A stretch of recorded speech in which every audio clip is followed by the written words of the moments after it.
A security guard told me I did not belong at the front entrance of a building that still stood because of me. Through the glass behind him, my mother watched it happen and smiled. My name is Claire Whitmore. I am 36 years old, and on the coldest Saturday night of that November, I learned that humiliation has a very specific sound. It is the soft scrape of polished shoes on stone when a man steps into your path. It is the crisp turn of a clipboard page. It is the gentle, practiced voice that says, "I am sorry, ma'am, you will need to use the staff gate on the east side." For a moment, the wind cut straight through my coat and into my ribs. The Ashcroft Museum rose behind him in columns of white marble and gold light, dazzling against the dark Boston sky. Inside, chandeliers burned like captured stars. Black cars lined the curb. Women in silk drifted up the steps on the arms of men whose watches cost more than some people made in a year. My brother Ethan was hosting his engagement gala there that night. A celebration. A triumph. A performance. And I had just been assigned the servant entrance. I looked past the guard's shoulder and saw my mother, Judith, standing just inside the lobby, one hand curled around a champagne flute. She was close enough to intervene. Close enough to shake her head, wave me in, pretend there had been some foolish misunderstanding. She did none of that. Her lips lifted slowly, almost lazily, with the calm satisfaction of someone watching a scene unfold exactly as she had hoped. Not embarrassment. Not surprise. Approval.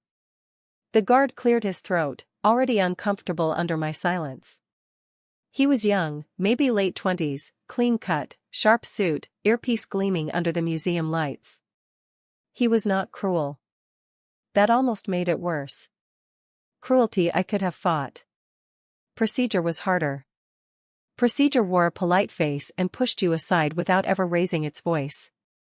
"Those are the event instructions," he said. "The staff entrance is around back through the service corridor." Event instructions. The words struck hard because I already knew whose hand had written them. 3 days earlier, the museum executive director had sent me a discreet email with an attachment. A revised guest routing sheet for the gala. Most of it was ordinary enough: VIP arrivals, donor seating, media restrictions. Then I saw my own name. Claire Whitmore. Family member. Redirect to East Service entrance.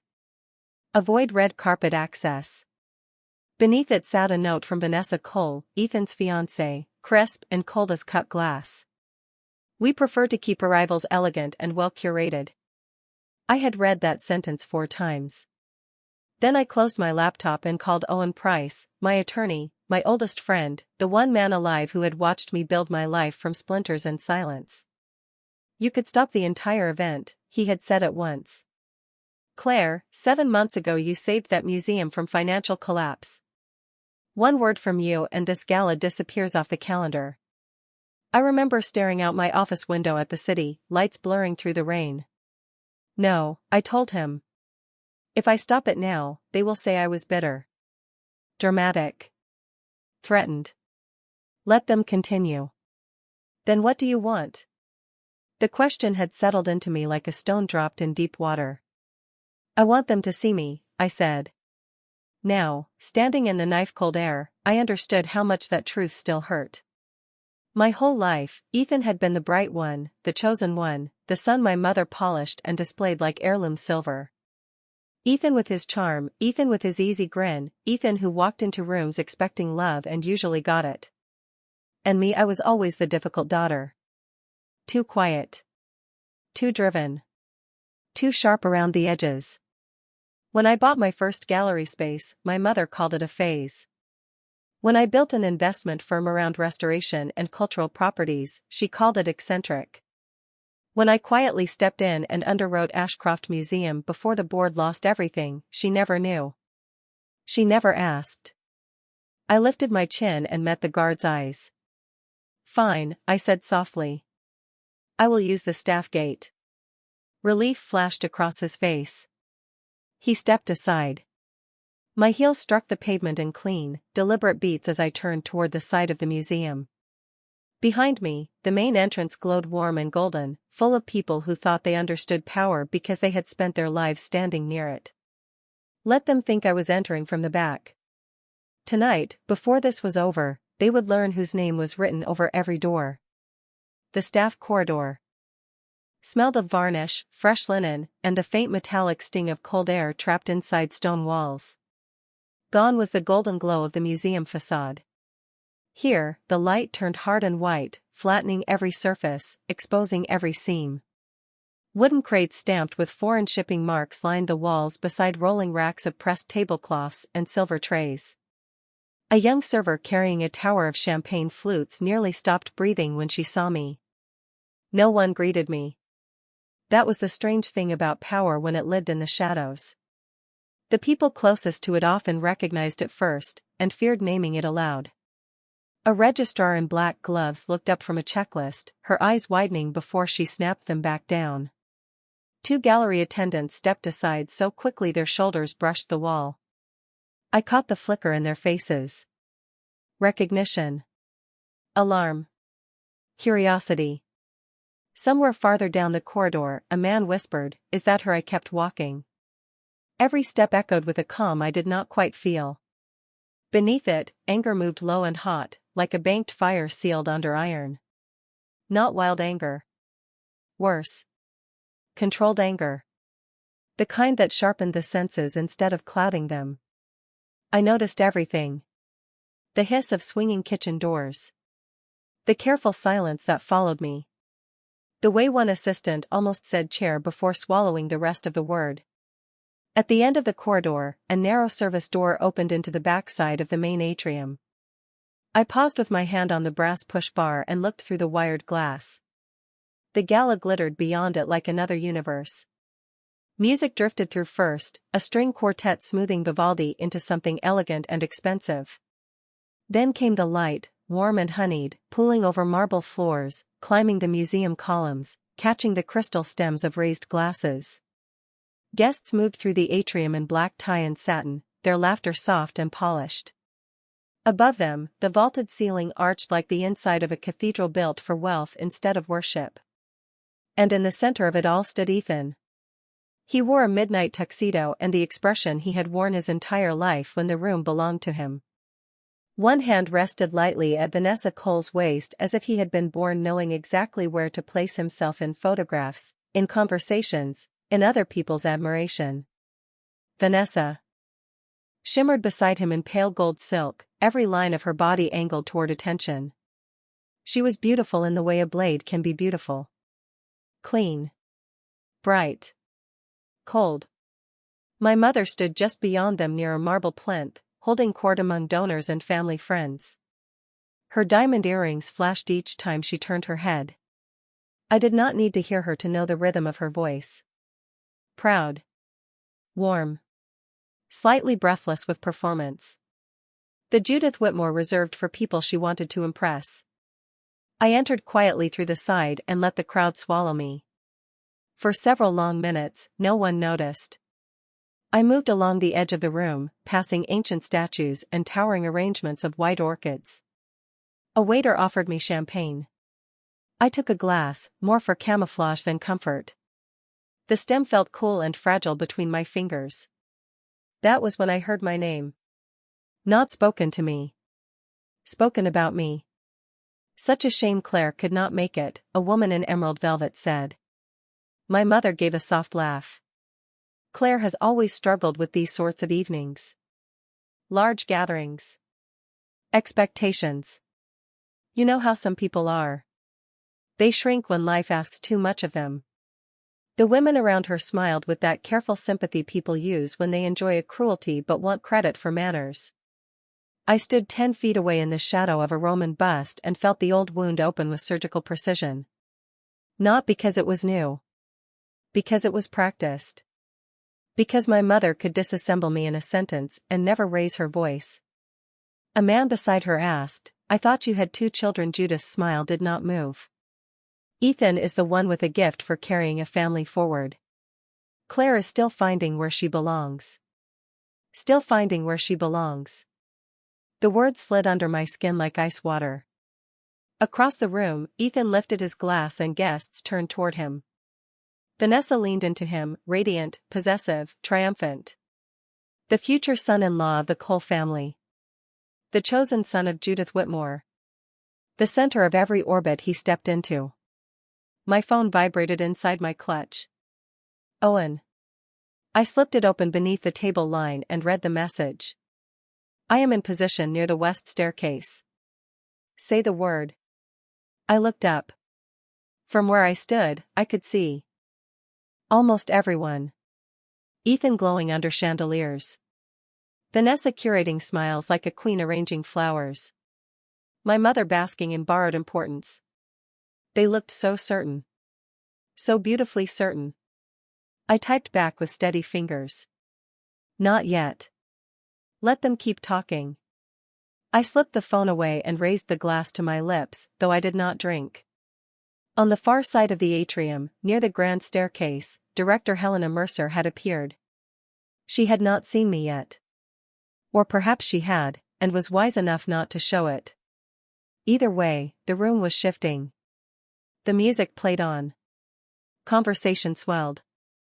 My mother laughed again. And somewhere beneath all that glitter, the first crack had already begun. The first toast began beneath a ceiling painted with clouds and gods, as if even the museum itself had been built to flatter people who mistook display for greatness. A server passed silver trays through the crowd. Crystal chimed softly. Guests turned toward the marble staircase where Ethan and Vanessa now stood framed in gold light, beautiful and composed, the kind of couple strangers admired before they knew better. Ethan lifted his glass, smiling with easy confidence, and the room answered him with warmth. Thank you all for being here tonight, he said. It means everything to Vanessa and me to celebrate this next chapter surrounded by family, friends, and people who understand legacy. Legacy. The word landed heavily in a room filled with donors, trustees, curators, and collectors. It was chosen for effect. Ethan knew his audience. He always had. Vanessa stood beside him with one hand lightly resting against his arm, her engagement ring throwing pale sparks across the room each time she moved. Ethan continued, thanking the Cole family first, then the museum staff, then my mother, who lowered her eyes with theatrical modesty while drinking in every syllable.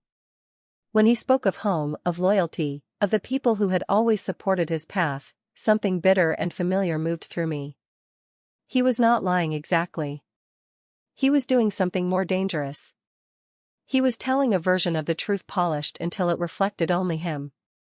Then Vanessa stepped forward. Her voice was sweeter than his, but sharper too, each word wrapped in silk and tied with wire. She spoke about refinement, about partnership, about building a life with people who knew how to carry themselves with dignity. In the right rooms. A few guests smiled.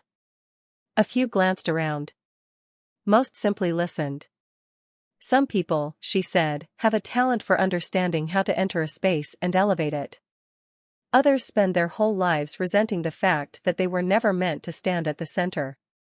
A small ripple moved through the crowd. Subtle. Uncertain. A little too pointed for a public celebration. Vanessa smiled as if she had said nothing unusual at all. Then my mother asked for the microphone. Of course she did.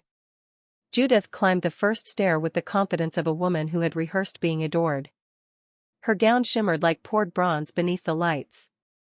She looked at Ethan, and her face softened into the expression I had spent half my life trying to earn and never once received. When Ethan was born, she said, I knew he would do something extraordinary. Some people are simply made to carry a family name forward.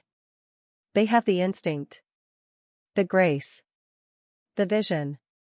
Applause rose, polite and immediate. She spoke of his charm, his discipline, his future. She praised Vanessa's elegance, the Cole family's standards, the union of two worlds that belonged together. Then, from somewhere near the front, a woman asked with a bright, careless curiosity, and Claire is not here tonight. The silence that followed was not complete, but it sharpened. My mother smiled without missing a beat. Claire has always been more comfortable outside these circles. She is still trying to figure out where she fits. The room did not gasp. Rooms like that never do. They tightened instead. Shoulders straightened. Eyes shifted. Everyone understood what had just happened, and everyone understood they were expected to pretend not to. I set my untouched champagne on the nearest table. At that same moment, movement stirred near the grand staircase. Director Helena Mercer crossed the atrium with measured steps, one hand holding a folder embossed with the museum seal. She was elegant in dark green velvet, silver hair swept back, posture so precise it seemed to slice through the noise. Conversations faltered as she approached the staircase, but she did not look at Ethan. She did not look at Vanessa. She looked directly at me. For one suspended second, the whole room seemed to lean in. "Chairwoman Whitmore," Helena said, her voice clear enough to reach the farthest wall, "before we proceed. With the donor announcement, the board requires your final approval on the Florence collection transfer and the Preservation Fund release." The air vanished from the room. Ethan's smile broke first. Vanessa's face lost all color. My mother stood frozen halfway down the stair, the microphone still in her hand, her lips parted around a silence too large to hide. I walked forward at an even pace, the marble cool beneath my heels, every eye in the atrium fixed on me now. Not drifting over me. Not sliding past me. On me. Helena opened the folder. I took the pen. "Yes," I said, and signed my name beneath the museum crest. "Release the funds." My voice was calm. Calm enough to make the shock louder. Then I looked up at my family, at the faces that had spent years deciding who I was before ever asking, and let the truth stand between us in full light. I was never outside these circles. You were simply never looking in the right direction. For one long, breathless moment, no one moved. The quartet kept playing. Crystal trembled in lifted hands. Somewhere near the back of the atrium, a woman inhaled so sharply it seemed to cut the silence in two. Then the room came alive all at once, not with noise at first, but with the violent, invisible movement of perception changing direction. Eyes turned toward me as if they had only just learned how. My mother was the first to break. "Claire," she said, too fast, too bright, her voice cracking beneath the polish. "There must be some misunderstanding." Helena Mercer did not even blink. "There is no misunderstanding, Judith. Miss Whitmore has chaired this board since March. Without her intervention, Ashcroft would have shut its doors before summer. That did it." Whispers burst open across the room like a seam splitting under strain. Donors leaned toward one another. Trustees straightened. A man near the staircase pulled out his phone, no doubt searching for the funding announcement he had clearly missed. Vanessa's father, Richard Cole, stared at me with the stunned stillness of a man recalculating an entire evening in real time. Beside him, Vanessa looked as though the floor had tilted beneath her heels. Ethan recovered next, but only halfway. His smile returned in pieces, brittle and badly fitted. "Claire, if this is some kind of dramatic statement," he said, "keep your voice steady. There are guests here." I turned toward him fully. There had been years when that tone could still make me shrink, could still send me scrambling inward, searching myself for the crime of making him uncomfortable. That woman was gone. "There are guests here," I said. That is exactly why this moment matters. A few heads turned more sharply at that. Vanessa stepped in, a little too quickly. Her hand closed around Ethan's sleeve, not to comfort him, but to steady herself. "If you had this position, why did you hide it?" she asked. The question was meant to wound, but underneath it I heard panic. Real panic. If this had all been true, then she had not controlled the room as perfectly as she believed. Worse, she had humiliated the one person in it she should have feared offending. "I did not hide anything," I said. "I simply stopped explaining myself to people who had already decided who I was." The words landed harder than shouting would have. My mother descended the staircase then, one careful step at a time, as though dignity could still be recovered if she moved slowly enough. "Claire," she said in a low voice, almost a plea now, "we can talk about this privately." Privately. I nearly laughed. She had watched me be sent through the staff gate in public. She had let me be cut down in public. Now that the truth had teeth, she wanted privacy. No, Mother, I said. You had your public version. This is mine. Her face changed. Not to shame. Not fully. Judith Whitmore was not built for quick repentance. What crossed her features was something messier, more human, and perhaps more damning. Fear. Not fear for me. Fear of what this meant. Of how many conversations in this room had just turned against her. Of how quickly admiration could become contempt when people realized they had been sold a lie. Richard Cole approached, his wife only a pace behind him. Their expressions had gone formal in that particular upper-class way that managed to appear civil while withdrawing warmth by the second. Miss Whitmore, Richard said, if what Helena has stated is accurate, then I believe my family has been given a very incomplete impression. You have, I said. Vanessa made a small sound, half protest, half warning. Richard silenced her without taking his eyes off me. He was no longer performing for the room. He was assessing risk. Reputation. Character. Bloodlines, perhaps, if he was as old-fashioned as he seemed. And standing before him was the daughter they had all dismissed, now revealed as the woman who had preserved the very institution hosting their celebration. I felt no triumph then. Only clarity. Ethan took a step toward me, jaw tight. You waited for this, he said. You let this happen so you could embarrass us. I met his stare. No, Ethan. You arranged my humiliation. I simply refused to protect you from the truth afterward. That was the sentence that broke him. Color rose hard into his face. Vanessa's composure cracked with it. She turned on me with a glittering, desperate anger. You could have told us before tonight. I could have, I said. And you still would have sent me to the side entrance. Because it was never about what I had done. It was about what all of you needed me to be. Silence again. Heavier now. Smarter. The kind that comes when a room realizes it has misjudged the wrong person. From the edges of the atrium, people had already begun adjusting themselves around the new gravity. 2 trustees approached Helena with quick, deferential questions. A prominent donor I recognized from the Restoration Committee nodded to me with sudden respect. Near the sculpture court, a woman in a black silk gown watched me with open interest, the look of someone who had just discovered the most important person in the room had not been standing where everyone assumed. My mother's voice dropped to a whisper. Claire, please. I looked at her, at Ethan, at Vanessa, and for the first time in my life, I did not feel smaller in the presence of their disappointment. I felt larger than it. I am not here to ruin anything, I said quietly. But I am done accepting a role you wrote for me before I ever had the chance to speak. Then I turned toward the front of the museum, toward the great bronze doors I had been denied less than an hour earlier. This time, no one stood in my way. By the time I stepped out through the museum's front doors, the night air felt different against my skin. An hour earlier, that entrance had been a border. A verdict. A polished refusal delivered with professional calm. Now the bronze doors opened wide before me, and the doorman lowered his head with quiet respect, as if the building itself had corrected a mistake.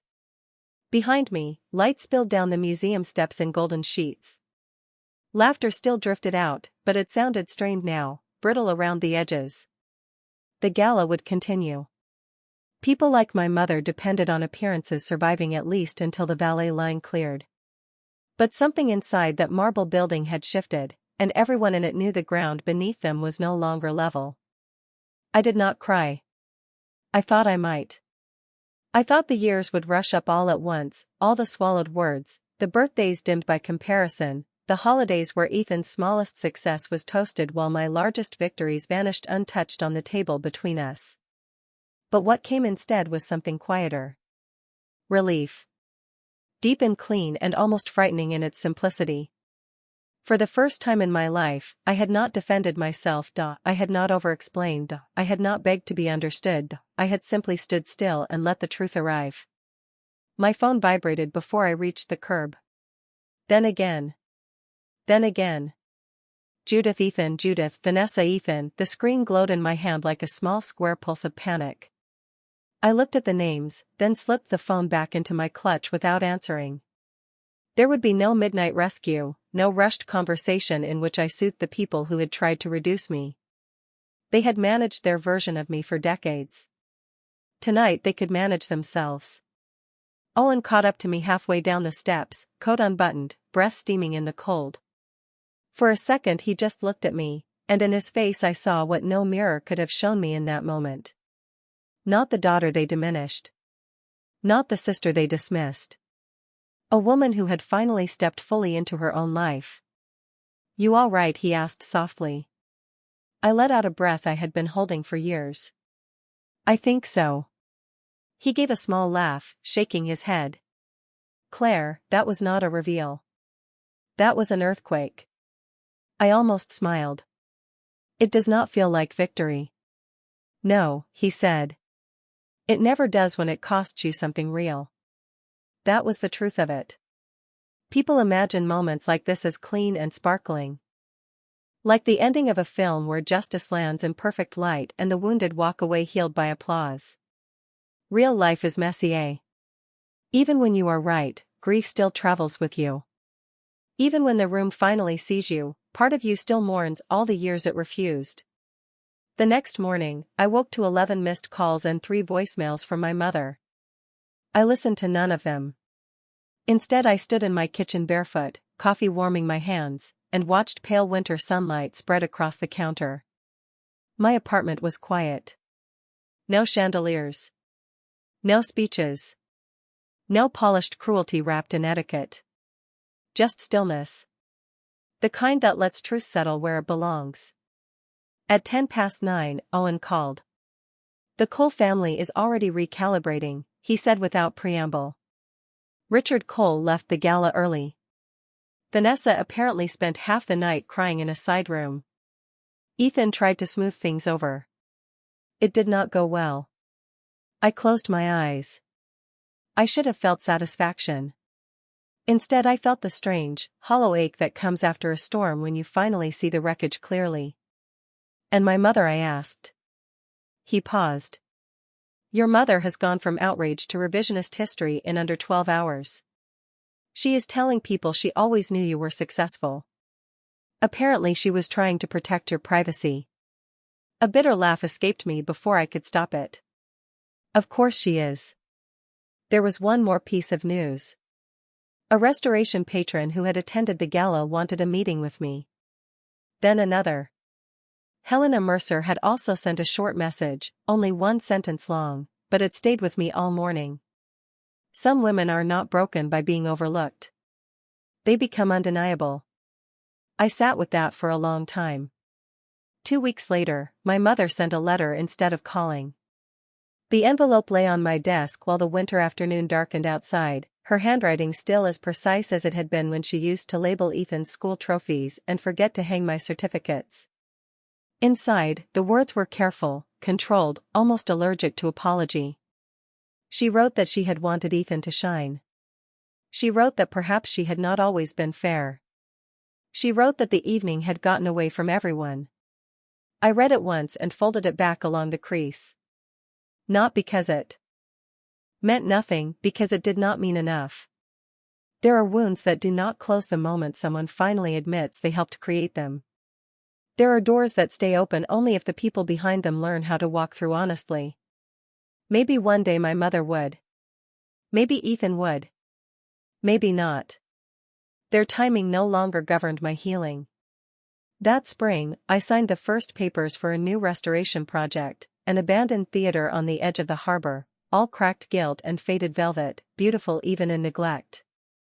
When I walked through its darkened halls for the first time, dust rising in gold ribbons around me, I felt something settle quietly into place. Perhaps that was why old buildings had always made sense to me.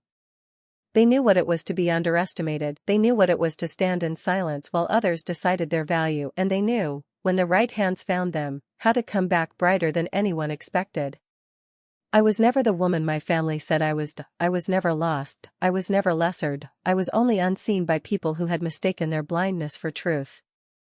If this story touched something in you, tell me in the comments where life tried to make you small and how you found your way back to yourself. And if you believe in stories about hidden strength, hard truths, and the quiet kind of payback that changes everything, like this video, subscribe to Still Waters Payback, and stay with me for the next story.